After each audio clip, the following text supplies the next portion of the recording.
मैं जगत माता अंतर्राष्ट्रीय साध्वी रानी लक्ष्मी जी। हमारे हाथ में भगवान विष्णु भगवान के 7 चक्र हैं, जिसका दर्शन करने से सभी का सब कुछ अच्छा हो जाता है। ये चक्र, ये हाथ उनके सिर पर रख देते हैं, सभी की दिक्कतें परेशानी दूर हो जाता है, व्यापार अच्छा चलने लगता है। और जिस किसी के यहाँ भी कोई अधिक समस्याएं हैं, परेशानी है, तो वह हर रविवार को एक तांबे के लोटे में जल भर करके उसमें चावल, रोरी, लाल फूल, अक्षत, गुड़ और लाल मिर्च के 11 दाने या तो 21 दाने डाल करके सुबह स्नान करने के बाद भगवान सूर्य देवता को जल चढ़ाइए और जल चढ़ाते समय ओम सूर्याय नमः का जाप करते रहिए। देखिए आपका जीवन अच्छा हो जाएगा, व्यापार भी अच्छा चलने लगेगा और आपकी जो भी समस्याएं हैं घर की, सब खत्म हो जाएगा, क्लेश भी खत्म हो जाएगा। इसलिए हर रविवार को सूर्य देवता को जरूर से जल चढ़ाएं। और भगवान श्री कृष्ण कहते हैं कि जो भी मुझे अच्छे से चाहता है, मानता है, श्रद्धा से, भाव से अपने को समर्पित कर देता है। और होता क्या है कि जब लोगों के पास दिक्कतें परेशानियां ज्यादा आता है तो लोग बाहर के लोग को ढूंढने लगते हैं कि मेरा दिक्कत, मेरा परेशानी कैसे दूर हो।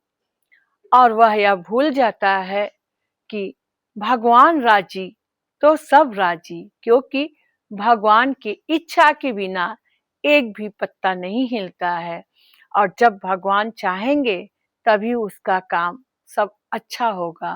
तो इसीलिए भक्तजन कहते हैं कि भगवान के आगे अपने आप को एकदम से समर्पित कर दीजिए। कैसे करेंगे, देखिए, बोलिए भगवान से। जहाँ ले चलोगे वहीं मैं चलूंगा, जहाँ ले चलोगे वहीं मैं चलूंगा, जहाँ नाथ रख दोगे, जहाँ नाथ रख दोगे वहीं मैं रहूंगा, जहाँ ले चलोगे वहीं मैं चलूंगा। ये जीवन समर्पित शरण में तुम्हारे, तुम ही मेरे सर्वस्व, तुम ही प्राण प्यारे। ये जीवन समर्पित शरण में तुम्हारे, तुम ही मेरे सर्वस्व, तुम ही प्राण प्यारे। तुम्हें छोड़ करे नाथ, तुम्हें छोड़ करे नाथ मैं किससे कहूँगा, जहाँ ले चलोगे वहीं मैं चलूँगा, जहाँ नाथ रख दोगे, जहाँ नाथ रख दोगे वहीं मैं रहूँगा, जहाँ ले चलोगे वहीं मैं चलूँ। जय नारायण भगवान की जय। तो इस तरह से जब आप भगवान को दिल से पुकारेंगे, बुलाएंगे, तो भगवान दौड़े दौड़े आपके पास चले आएंगे। और जीवन में यदि आए हैं तो ये सोचिए हम क्यों आए हैं, मेरा जन्म किस लिए हुआ है। आपको भगवान ने मानुष तन दिया है, 84 लाख योनियों के बाद ये मानुष तन इंसान पाते हैं। और आप सोचिए कितने अच्छे हैं कि भगवान ने मानुष तन के साथ साथ शरीर भी स्वस्थ दिया है। और शरीर स्वस्थ के साथ साथ धन भी दिए हैं। तो कुछ न कुछ तो आपका कर्म अच्छा रहा होगा, तब तो आपको ये सब मिला है।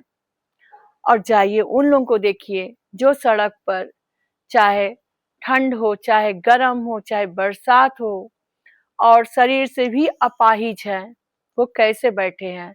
ना उनके पास धन है, कुछ भी नहीं है। क्या आप एक दिन रह सकते हैं ऐसे? नहीं ना। तब आपका अच्छा कर्म ही आपको मानुष तन बना करके भगवान ने यहाँ भेजे हैं, धन दिए हैं, शरीर स्वस्थ दिए हैं। तो उसका उपयोग करिए, ये शरीर को अच्छे कर्म में लगाइए, धन को अच्छे कर्म में लगाइए, कि जिस कारण से आप इस जन्म में इतने अच्छे से आए हैं, तो आपका अगला जन्म भी अच्छा हो। एक बार एक राजा ने मंत्री से कहे कि दो अब के, दो तब के, और दो ना अब के, और ना दो तब के। मंत्री ने कहा कि महाराज जी, कल मैं आपको इसका जवाब दूंगा। दूसरे दिन वह मंत्री दरबार में दो सेठ को लाया, दो साधु को लाया, और दो भिखमंगे लोगों को लेकर के आया। महाराज देखे राजा साहब बहुत गुस्सा हो गए। कहे, मंत्री क्या बात है, ये भिखमंगे, साधु, सेठ, ये किस किस को हमारे दरबार में ले आए हो? तब मंत्री कहते हैं कि महाराज जी, कल आपने बोला था दो अब के, दो तब के, दो ना अब के, दो ना तब के, यह सब वही का उसी सब का जवाब है। अब मैं बताता हूँ आपको, ये जो दोनों सेठ हैं, ये पिछले जन्म में बहुत अच्छा कार्य किए थे, बहुत धर्म कर्म किए थे। अच्छा अच्छा कार्य करने की वजह से इस जन्म में ये दोनों सेठ हो गए हैं और बहुत अच्छी जिंदगी जी रहे हैं। लेकिन आगे का इनका जिंदगी जो है बहुत ही खराब होगा, क्योंकि अब यह कुछ भी नहीं कर रहे हैं।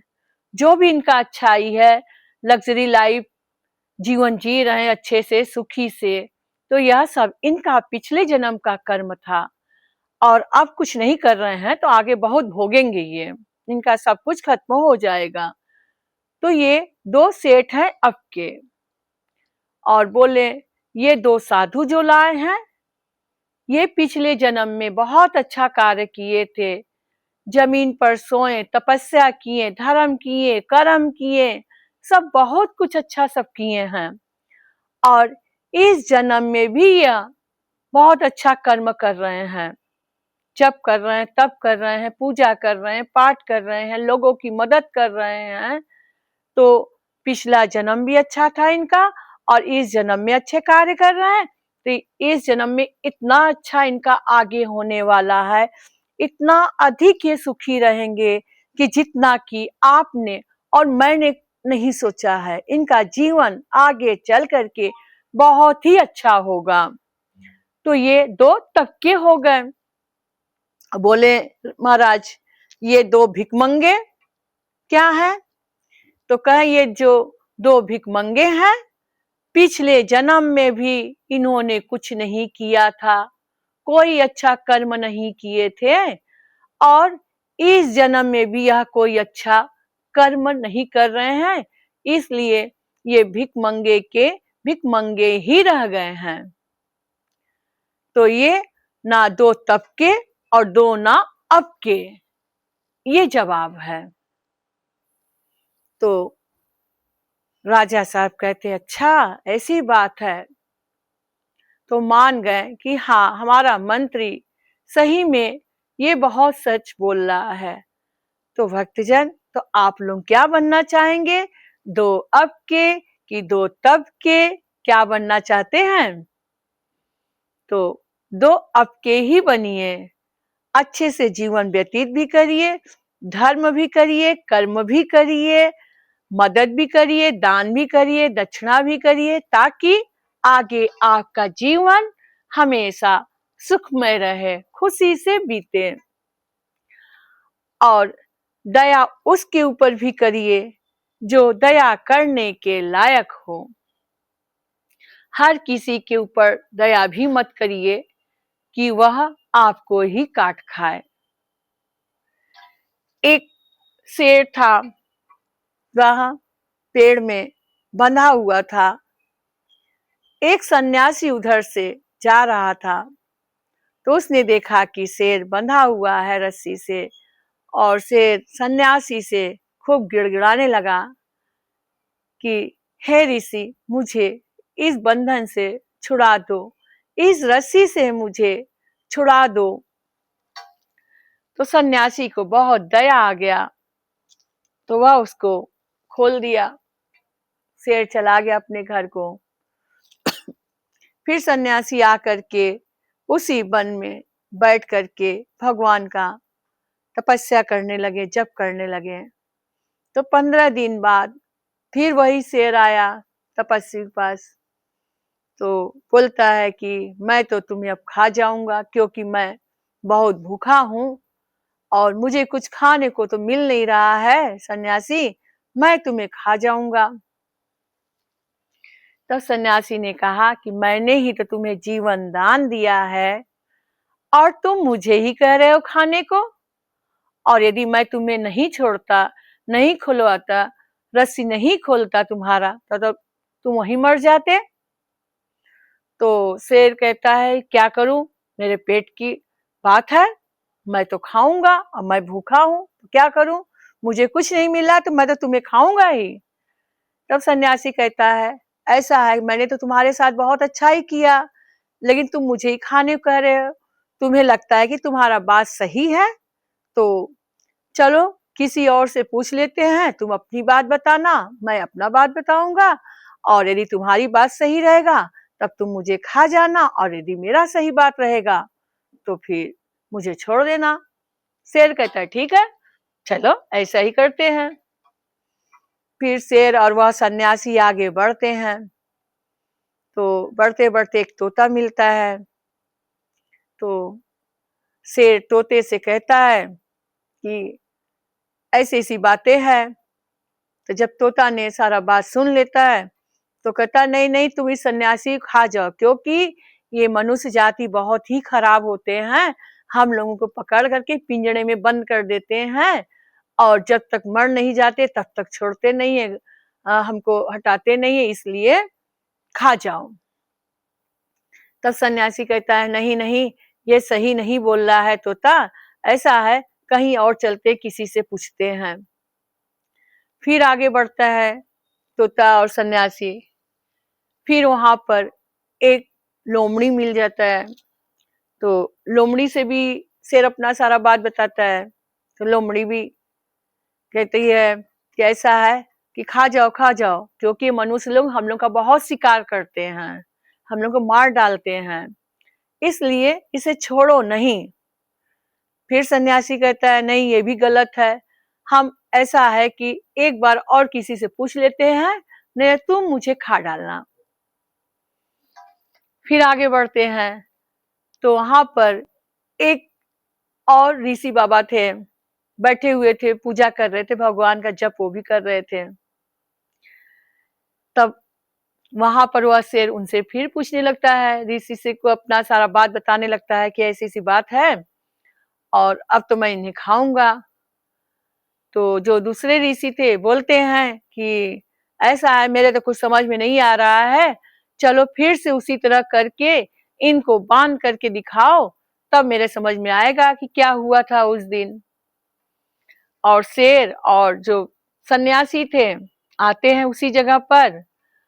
तो दूसरा जो ऋषि मुनि थे कहते हैं शेर को बांध करके दिखाओ तुम सन्यासी पहले, तब हम जानेंगे कि तुम सही हो कि ये सही है। तो सन्यासी फिर शेर को उसी तरह पेड़ में बांध देता है। तब शेर कहता अब मुझे खोलो।